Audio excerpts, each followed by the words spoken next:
নিজ হাতেই বিপদের মাত্রা বাড়িয়ে চলেছে ইহুদিবাদী ইসরায়েল। সম্প্রতি ফিলিস্তিনের মুক্তিকামী সংগঠন হামাসের রাজনৈতিক প্রধান ইসমাইল হানিয়াকে হত্যার জন্য ইসরায়েলকে দোষী সাব্যস্ত করেছে organization of Islamic cooperation OIC।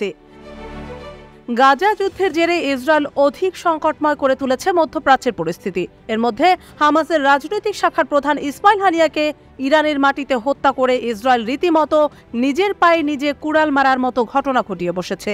যদিও হানিয়াকে হত্যা করার বিষয়টি সরাসরি স্বীকার করেনি ইসরায়েল, তবে সকল ধরনের তথ্য প্রমাণের ইঙ্গিত ইহুদিবাদী হানাদারদের দিকেই যায়। এছাড়া এই হত্যাকাণ্ডের পেছনে ইসরায়েল জড়িত বলে এখন গোটা মধ্যপ্রাচ্যই মনে করে।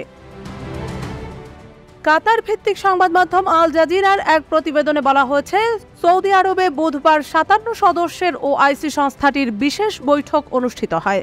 পরে সংস্থাটির জারি করা এক বিবৃতিতে বলা হয়েছে, এই জঘন্য হামলার জন্য অবৈধ দখলদার শক্তি ইসরায়েলকে সম্পূর্ণরূপে দায়ী করেছে OIC।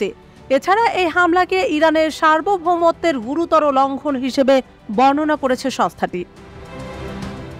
OICর বর্তমান চেয়ারম্যান গাম্বিয়া দেশটির পররাষ্ট্রমন্ত্রী মামাদু টাঙ্গারা বলেছেন, ইরানের সার্বভৌমত্ব এবং আঞ্চলিক অখণ্ডতার বিরুদ্ধে ইসরায়েলের আগ্রাসন এবং দেশটির ভূখণ্ডে একজন রাজনৈতিক নেতার জঘন্য হত্যাকাণ্ডকে বিচ্ছিন্নভাবে দেখা যায় না।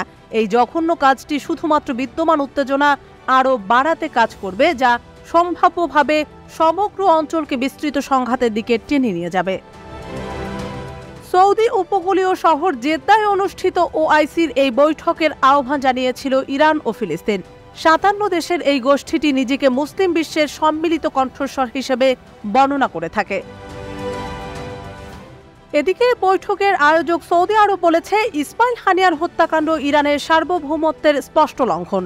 দেশটির উপপররাষ্ট্রমন্ত্রী ওয়ালিদ আল খেরেজি বলেছেন, তার দেশ কোনো রাষ্ট্রের সার্বভৌমত্ব লঙ্ঘন বা কোনো দেশের অভ্যন্তরীণ বিষয়ে হস্তক্ষেপ করাকে প্রত্যাখ্যান করে। আবার এদিকে হামাস এবং ইরান গত সপ্তাহে তেহরানে হানিয়ার হত্যার জন্য ইসরায়েলকে দায়ী করেছে। হানিয়া হত্যাকাণ্ডের পর ইসরায়েলকে কঠোর শাস্তির হুমকি দিয়ে প্রতিশোধ নেওয়ার প্রতিশ্রুতি দিয়েছে ইরান। তবে যুক্তরাষ্ট্র এবং অন্যান্য পশ্চিমা দেশগুলো উত্তেজনা কমানোর আহ্বান জানিয়ে আসছে।